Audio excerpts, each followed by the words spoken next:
Nakaka-high blood talaga pag wala kang pera. At hindi lang yun, nakakalabo din siya ng mata.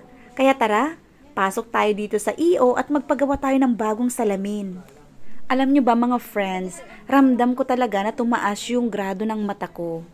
Dahil siguro sa nagdaan na Pasko at bagong taon. Hoy, nanisi ka pa. Sa kaka-cellphone mo yan. At ito nga yung napili kong frame mga friends. O, diba? Actually, marami ka namang pwedeng pagpilian dyan. Kaya lang, syempre, pipili tayo ng naaayon lang sa ilong natin. Gagamitin ko lang naman ito kapag lalabas ako, lalo na pag nagda-drive. Kasi, pag may distance, hindi ko na siya masyadong makita. Nearsighted kasi ako mga friends. At ito nga, yung left eye ko, tumaas siya ng bahagya.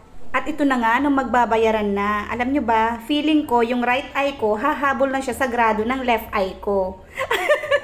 Ano ba yan? Kakapasok pa lang ng taon, gastos na naman. Pero wala tayong magagawa, kaysa naman hindi tayo makakita, di ba?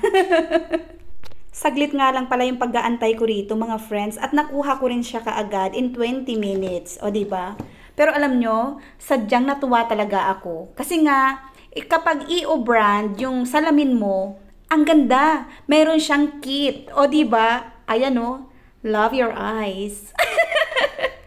Basta natuwa lang talaga ako. Tsaka gandang-ganda talaga ako sa kulay niya. O, diba?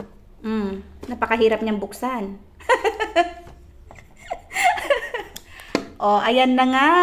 Simple lang yung frame. Gusto ko siya kasi nga magaan.